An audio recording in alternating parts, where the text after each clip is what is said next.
Hey, good morning, and welcome back to the podcast. It's the Evil Dungeon Master Universe podcast. It is Friday, and it's time for another podcast. Hopefully, you're having a great Friday as we're heading into the weekend, and you're going to be having a game this weekend. And I know I am. I'm going to be playing uh, using the Shadowrun setting in the Cinematic Unisystem universe of games. I'm going to try that out because I like trying out new things in different systems with different settings. So I want to see how that works. Just having the whole Shadowrun atmosphere and using the cinematic rules should be a fun time. Ask the DM at theevildm.com is my email address, where you can send me an email.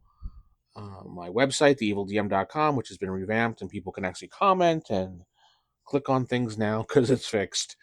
I appreciate those that have emailed in and helped me clean things up because I wasn't paying attention to certain things.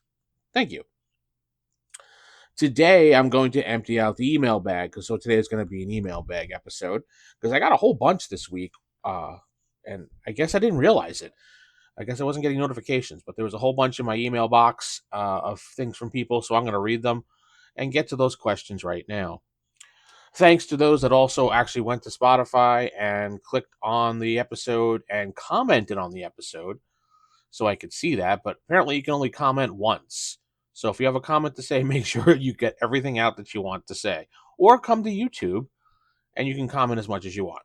I don't know what Spotify's doing, but I appreciate those people that actually took the time and effort to do that because that does help exposure on both ends. Also, if you have the Spotify app, go ahead and rate me on the Spotify app as well. Appreciate that. Apple Podcast as well. Okay, so opening up the email bag. Wait, do I have my sound effects? No, I don't. So there's no sound effects today.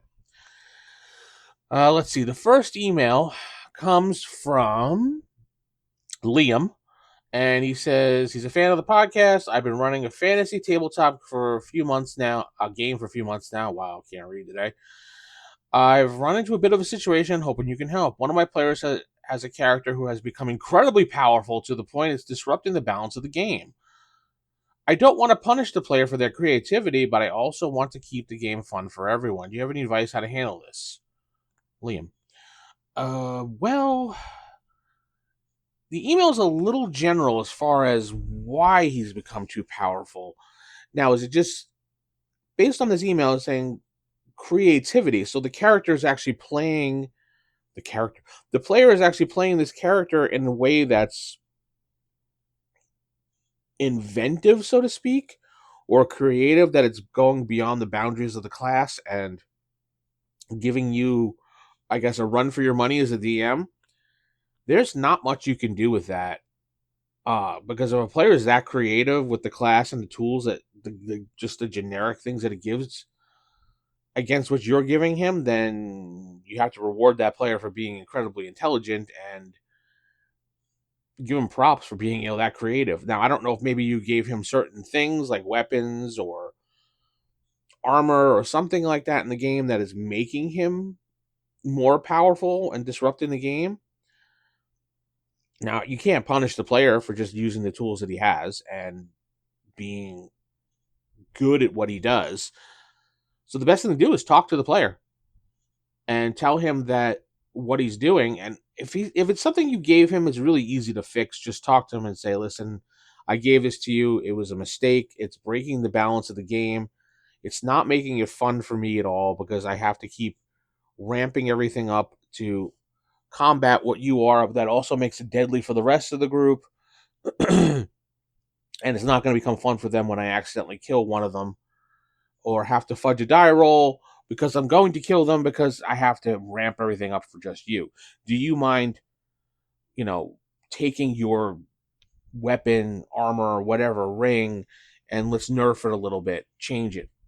Generally, players will understand this. Never had a problem with this, as far as I can remember. That a player will generally be like, "Yeah, it's cool. Let's work on it." And as long as you work with the player to make something a little bit more interesting for them, then they will generally be like, "Yeah, it's cool." Without more information on this, Liam, I'm not sure how to exactly answer it. I'm giving you advice based on what I've dealt with this, and generally the answer is talk to the player and see what they can do differently if you're not cool with what they're doing, but be careful how you approach it, because if they're just using the tools of the game and they're just busting things out and it's making a hard time for you, then you might actually get them upset, so to speak. Hopefully not, but anyway, Liam, I'm sorry. I need a little more information than that. Next one comes from Sophie, and she says, I've been playing tabletop games for a while, but there's one rules mechanic that I've always found confusing: grappling. I've read the rules multiple times, but I still struggle to understand when and how to use it effectively in my games. Can you possibly talk about it on your podcast? Sure. When it comes to grappling in a D20 system, which I'm pretty sure you're talking about here, honestly, I don't know.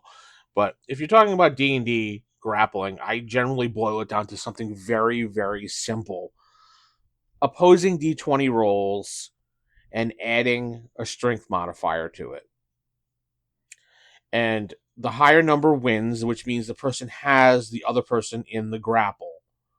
Now, once in the grapple, the person that is holding them can do various things like choke them or punch them and get bonuses for that. Now, for the defending person to get out of the situation, they have to roll again versus the person grappling them, but they also get disadvantage because they're being grappled. So they'll take the lower of the two numbers. And that's generally how I handle grappling. I don't like to make it too complex. Like, there's a whole darn complex system in AD&D 1E about grappling, and I'm like, nah, pass on that. And the grappling system I use is generally, I believe I got most of it from D&D 3.0 on how the system worked. Now you can, change it a little bit and say if your game has like skills or something like that, adding a skill bonus to it as well when they're rolling instead of just a strength modifier. If it's like something like a D6 system, you can use the skills versus just using the attributes. I just like to call grappling a player versus player roll off to make it simple. Because I don't want to spend too much time on complex rules of grappling. And yeah, and you're right. A lot of the grappling rules in a lot of games are very confusing, and I like to keep things simple. And this is one way I do keep it simple, is that. So look into that. Try it out. If it works for you, modify it, make it your own, and have fun in the game. The last one, no, that's not the last one. I think it is. Hold on. The next one comes from Ethan, and he's recently started playing Star Wars: A Role-Playing Game Revised Edition. He's loving it. He'd like to know, have there been there? Okay, I know there have been several editions over the years, and I'm curious which one is your favorite and why. Okay, so you're playing D20 Star Wars Revised Edition, which is a very crunchy system based on uh, D20 3E 3.5 rules around there. There have been a lot of additions to Star Wars. It depends on the dice mechanic as well. There is the D6 one from West End Games, which is probably my favorite Star Wars to play of all time. I especially like the first edition, though I have enjoyed playing the second edition of it, the Blue Vader book, if I really want to add some Star Wars crunch into the game. There's also D6 Space, which is supposedly, if you think about it, it is Star Wars with the serial number filed off. And it was West End Games' answer to losing the license. So that was the next book they were supposed to put out, according to what I've been told from West End Games people. Now, whether that's true or not, I don't know.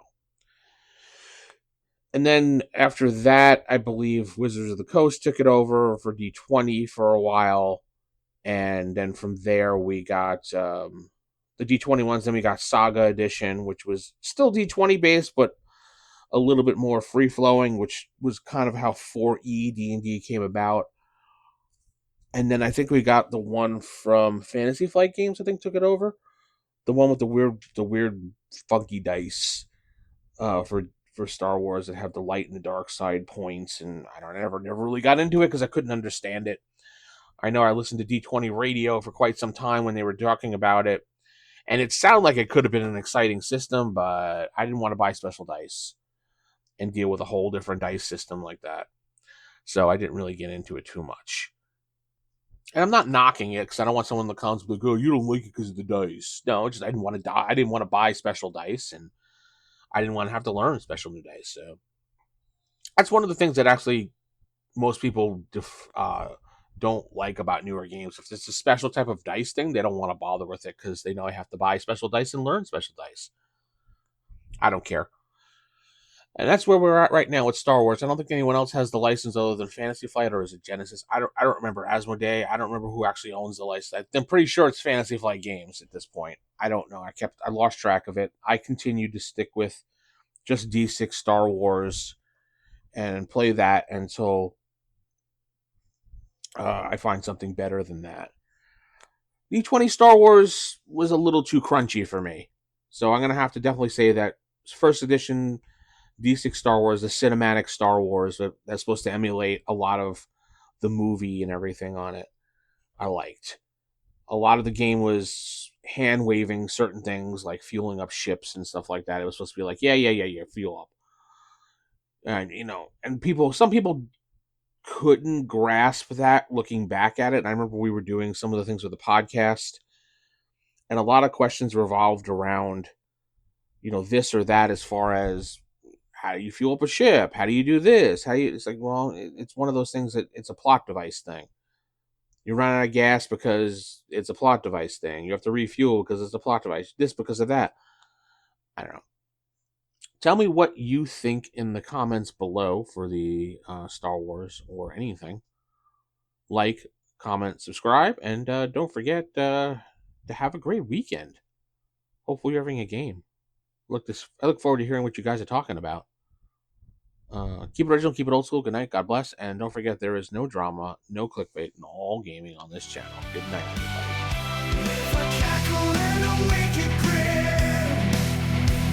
everybody.